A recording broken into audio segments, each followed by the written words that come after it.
Oke, jadi kita semua tahu kalau misalnya akhir-akhir ini karena pandemi COVID-19 ini kita harus stay at home, kita harus social distancing dan sebagainya. Tapi sebenarnya kenapa sih kita harus melakukan hal itu gitu? Nah, sebenarnya hal-hal tersebut itu ada hubungannya dengan matematika. Jadi di video kali ini aku mau membahas hubungan COVID-19 dengan matematika. Oke, kita mulai dari pertanyaan. Kenapa sih kita harus social distancing? Kenapa sih kita harus karantina di rumah? Kita nggak boleh keluar-keluar? Kenapa sih sekolah itu sampai diliburin? Bahkan UN di-cancel loh. Kenapa? Banyak konser-konser dan acara-acara besar ditunda, ibadah-ibadah ditunda, bahkan event paling besar juga ditunda, yaitu Tokyo Olympic 2020. Beda sedikit cerita, aku menjadi wakil Indonesia untuk bawa obor di Tokyo Olympic 2020. Tapi karena di-cancel dari tahun depan, akhirnya aku tetap bawa obor, tapi eventnya tahun depan. Doain ya supaya lancar. Oke, balik ke topik. Terus kita mungkin nanya, ini semua tuh gak lebay ya? Kenapa sih harus segininya? Emang gak bisa tuh orang-orang yang sakit aja dirawat di rumah sakit, yang sisanya ya keluar-keluar aja terserah gitu? Kenapa kita semua harus di rumah masing-masing? Nah, jawabannya ada di grafik ini. Jadi gini guys, kurva ini menunjukkan pola terjadinya suatu wabah penyakit. Sumbu X itu menunjukkan waktu atau durasi terjadinya suatu wabah, sedangkan sumbu Y itu menunjukkan jumlah kasusnya. Nah, kurva pertama itu menunjukkan penyebaran wabah yang rapid. Jadi penyebaran wabahnya itu cepat banget, sehingga banyak orang sakit dalam waktu yang singkat. Terus ada kurva kedua. Kurva kedua ini menunjukkan penyebaran wabah yang lambat. Jumlah orang yang sakit itu lebih tersebar dalam periode waktu yang lebih lama. Mungkin kalian bertanya, loh enak dong Jar, kan yang pertama itu lebih cepat kena, lebih cepat selesai. Tunggu dulu, ada hal menarik yang harus kita perhatikan dari kedua kurva ini, yaitu sebenarnya jumlah orang yang sakit di kurva pertama dan kurva kedua itu sama. Lah, terus bedanya apa dong? Nah, di sini ada satu garis yang kita harus perhatikan baik-baik. Garis apa itu? Jadi satu garis ini menunjukkan kapasitas fasilitas kesehatan kita, yaitu jumlah rumah sakit, jumlah tempat tidur, jumlah dokter, jumlah perawat, jumlah alat kesehatan, dan lain sebagainya. Jadi kita sekarang bayangin kalau kejadiannya di kurva pertama, banyak orang sakit dalam waktu yang singkat. Kita bisa lihat kalau misalnya ada bagian kurva yang terletak di atas garis itu kan. Artinya ada banyak orang yang positif yang nggak bisa diurus di rumah sakit atau yang nggak bisa dapat perawatan khusus karena terbatasnya peralatan medis itu yang garis itu kan. Akibatnya apa? Yang pertama, tenaga medis kita kewalahan untuk mengurusi mereka semua. Yang kedua, pasti ada banyak pasien yang nggak dapat penanganan sehingga bisa menyebabkan lebih banyak orang yang meninggal. Sebaliknya di kurva kedua, meskipun penyebarannya lambat ya, meskipun selesainya lebih lama, tapi semua pasien yang positif bisa diurus dengan baik sehingga jumlah pasien yang meninggal bisa lebih sedikit dibandingkan kurva yang pertama. Nah, makanya nih, kita harus memperlambat penyebaran wabah itu supaya kurva yang tadinya tinggi gitu bisa melandai, bisa lebih ke arah kurva kedua. Nah, melandaikan kurva atau memperlambat penyebaran itu disebut dengan flatten the curve. Kalian pasti sering dengar kan, flatten the curve. Nah, di sini ada satu hal lagi yang harus kita perhatikan baik-baik, bahwa penyebaran virus ini bukan merupakan penyebaran linear, melainkan penyebaran eksponensial. Apa itu linear? Apa itu eksponensial? Waduh, bahasanya susah ini. Nah, dulu pas pelajaran matematika pasti kita belajar grafik linear. Grafik linear itu kayak gimana? Grafik linear itu kayak garis lurus biasa. Misalnya, garis Y sama dengan X plus 10. Jadi, kalau linear, pertambahannya itu konstan. Setiap hari tambah 10, tambah 10, tambah 10, tambah 10. Tapi itu beda dengan kasus kali ini. Kasus kali ini itu bersifat eksponensial. Maksudnya apa? Nah, kita coba pikirin contoh sederhana, nggak usah virus dulu. Kita coba bayangin ada toples nih ya. Dalam toples ini ada satu bakteri lucu yang bisa berkembang biak menjadi 2 setiap harinya. Lalu toples ini bisa menampung 1000 bakteri ini. Oke, kita bayangin di hari pertama bakteri tersebut berubah menjadi 2, ya kan? Jadi dia berkembang menjadi 2. Di hari kedua dia berkembang menjadi 4. Di hari ketiga dia berkembang menjadi 8 ya. Dikali 2 terus 4 kali 2 8. Di hari berikutnya 16. Hari berikutnya lagi 32. Berikutnya lagi 64. Berikutnya lagi 128. Berikutnya 256. 512. 1024 di hari ke-10. Bayangin deh, toples itu penuh di hari ke-10 ya. Di hari keberapa toples itu setengah penuh? Jawabannya adalah hari ke-9. Iya gak? Coba bayangin deh, di hari ke-9 dia itu masih setengah, tapi di hari ke-10 dia udah full. Bahkan nih, kalau misalnya kita tarik mundur, di hari ke-7 dia itu masih 10% dari toples tersebut. Kebayangkan seberapa cepat perkembangannya gitu. Bahkan di hari ke-11 toplesnya jadi 2, ya gak? Di hari ke-12 toplesnya jadi 4, ada 4000 bakteri. Gila banget kan perkembangannya. Nah, itulah definisi dari perkembangan eksponensial. Kalau dalam kasus ini bisa dirumuskan jumlah bakteri sama dengan 2 pangkat X. X itu adalah harinya. Jadi hari pertama 2, hari kedua adalah 2 pangkat 2, yaitu 4. Nah, sekarang kita balik lagi ke COVID-19 ini. Kalau kita merumuskan perkembangan COVID-19 ini dengan rumus sederhana, kita set 3 variabel. Variabel yang pertama adalah NH. NH itu adalah jumlah kasus per hari. Jadi H itu hari. Jadi N1 adalah jumlah di hari pertama. N2 adalah jumlah di hari kedua, dan seterusnya. Lalu ada R.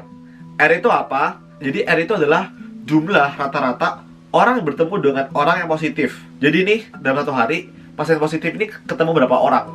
Itu adalah R. Lalu berikutnya variabel P. Jadi P itu adalah peluang orang yang ketemu pasien positif itu atau berpapasan dengan pasien positif itu juga tertular sehingga jadi positif. Semoga sampai sini kalian bisa paham, karena virus COVID ini kan menular dan ditularkan oleh pasien yang positif. Sehingga ada kemungkinan bahwa orang-orang yang berada di dekat dengan pasien positif ini bisa kena juga kan. Jadi, kita bisa rumuskan bahwa delta NH sama dengan NH dikali R dikali P. Nah, delta NH itu apa? Delta itu adalah perubahan, ya, dalam matematika atau dalam fisika itu adalah lambang dari perubahan. Jadi maksudnya adalah pertambahan orang yang positif dalam satu hari. Nah, artinya kita bisa bilang bahwa NH plus 1 sama dengan NH ditambah NH kali R dikali P. Jadi maksudnya apa? NH plus 1 adalah jumlah total orang positif di hari berikutnya sama dengan NH plus delta NH, ya kan? NH itu adalah orang yang positif di hari sebelumnya ditambah perubahannya. Nah, di sini perhatikan deh. NH ditambah NH dikali R dikali P, itu kita bisa faktorkan NH-nya. NH-nya kita bisa keluarkan, sehingga kita memperoleh rumus bahwa NH plus 1 sama dengan 1 ditambah RP dikali NH. Nah, NH plus 2 apa? NH plus 2 adalah 1 ditambah RP pangkat 2 NH. Sehingga di hari ke X, ya, di hari ke X, NX sama dengan 1 ditambah RP pangkat X NH atau N0 hari ke 0. Nah, di sini kita sudah dapat rumusnya kan? Kalau NX sama dengan 1 tambah RP pangkat X NH. Nah, pertanyaan terakhir adalah gimana cara kita bisa mengurangi NX? NX adalah total pasien yang positif di hari ke X, yaitu dengan mengurangi R dan P tersebut. Ingat, R itu apa? R adalah rata-rata jumlah orang yang ketemu sama pasien yang positif, dan P adalah peluang orang yang ketemu ini juga jadi positif. Caranya yaitu dengan social distancing dan stay at home. Itu untuk mengurangi R-nya. Kalau misalnya kita social distancing, kalau misalnya kita stay at home, jumlah orang yang bertemu dengan pasien positif itu pasti berkurang, ya kan? Terus berikutnya, kita harus pakai masker, kita harus pakai disinfektan, kita harus cuci tangan. Itu untuk mengurangi P. Kita mengurangi peluang. Meskipun kita ketemu sama pasien positif, kalau misalnya kita pakai masker, kalau misalnya kita pakai disinfektan, cuci tangan, maka peluang kita untuk tertular itu berkurang, ya kan? Sehingga dengan melakukan social distancing, stay at home, cuci tangan dan sebagainya itu, kita bisa mengurangi RP itu. Oke, jadi kita sekarang langsung masuk ke contohnya supaya lebih gampang dimengerti, oke? Misalnya nih, kita nggak social distancing. Dalam artian, kita masih keluar-keluar, kita masih nongkrong sama teman-teman kita. Sehingga, dalam satu hari, anggap aja ada 50 orang yang ketemu dengan pasien positif. Artinya, R-nya itu 50. Lalu kita anggap kalau misalnya peluang seseorang bisa tertular yaitu 1%. Kecil banget kan? 0,01 tuh. Sehingga R dikali P yaitu 50 dikali 0,01 sama dengan 0,5. Nah, sekarang kita masukin rumus jumlah hari ke X yang kita sudah temukan yaitu NH plus X sama dengan 1 tambah RP pangkat X NH. Kita misalkan jumlah pasien positif NH sudah ada 100 orang. Sehingga rumusnya menjadi NH plus X sama dengan 1 ditambah 0,5 sama dengan 1,5 dipangkat X dikali 100. Nah, misalnya kita ditanya nih, berapa jumlah orang yang positif di hari ke-14 atau 2 minggu setelah hari itu? Tinggal masukin X sama dengan 14. Kita ketemu jawabannya yaitu 29.192 orang. Nah, sekarang kita lihat, kalau misalnya kita social distancing, dalam artian kita stay at home, kita nggak terlalu ketemu banyak orang, pasti jumlah orang yang bertemu dengan pasien positif berkurang dong, ya kan? Jadi, misalkan R-nya tadinya 50, jadi 10 orang. Dengan peluang yang sama, yaitu 0,01, R dikali P menjadi 10 dikali 0,01, yaitu 0,1. Kita masukin ke rumusnya dengan NH yang masih sama, yaitu 100. Jadi, NH plus X sama dengan 1,1 pangkat X dikali 100. Nah, kalau ditanya hari ke-14 berapa, kita masukin, kita hitung, Hasilnya adalah 379 orang. Jauh banget kan guys bedanya. Jadi kalau kita nggak social distancing, kita masih ketemu banyak orang, masih nongkrong, maka keadaannya itu bisa jadi parah banget. Jauh lebih parah kalau misalnya kita social distancing.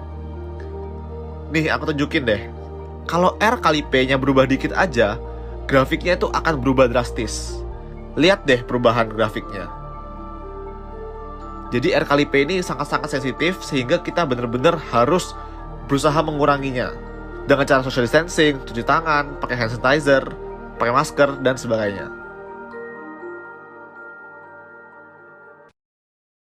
Nah, mungkin kalian penasaran kapan sih wabah ini bisa berakhir? Nah, inilah gunanya grafik ini guys. Karena kita tahu perkembangan eksponensial, jadi kita bisa memprediksi waktu berakhirnya dengan mencari fungsi eksponensialnya. Seperti yang dilakukan oleh kakak-kakak alumni Universitas Indonesia. Mereka membuat simulasi dalam matematika untuk mengetahui kapan sih kira-kira wabah COVID-19 ini bisa berakhir. Oke, jadi di sini aku akan menyampaikan kesimpulan yang penting dari hasil risetnya kakak-kakak UI ini. Jadi, mereka menjalankan 3 skenario. Skenario pertama yaitu per 1 April 2020, udah lewat ya, nggak ada kebijakan signifikan dan tegas dalam mengurangi interaksi antar manusia.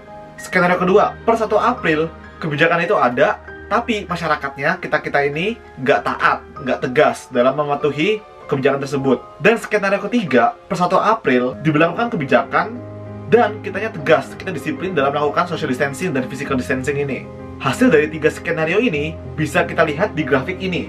Jadi yang merah itu skenario 1, yang biru itu skenario 2, dan yang hijau skenario 3. Kelihatan banget gak sih bedanya sejauh apa?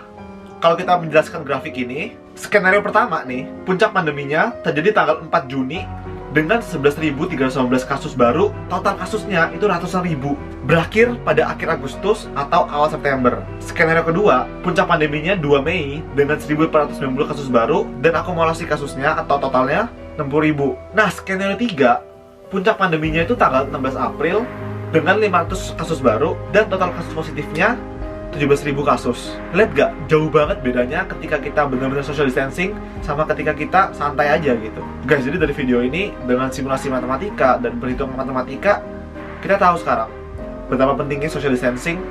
Dan ketika kita nggak melakukan social distancing, ketika kita semena-mena, hasilnya bisa separah itu guys. Kalau misalnya pandemi ini mau cepat selesai, kita sama-sama taat peraturan, kita disiplin, kita semua punya peran yang penting. Kita semua, bukan cuma pemerintah, bukan cuma tugas medis, kita sendiri ini punya peran yang penting. Dan kita bisa menjadi pahlawan dengan cara tinggal di rumah. Dan buat kita semua yang punya rezeki berlebih, ada banyak banget orang yang sudah menggalang dana, kita bisa mendonasikan beberapa uang kita untuk membantu orang-orang yang kalau misalnya mereka nggak keluar atau nggak kerja, mereka nggak bisa hidup. Ayo kita berjuang bersama-sama untuk bisa melawan pandemi.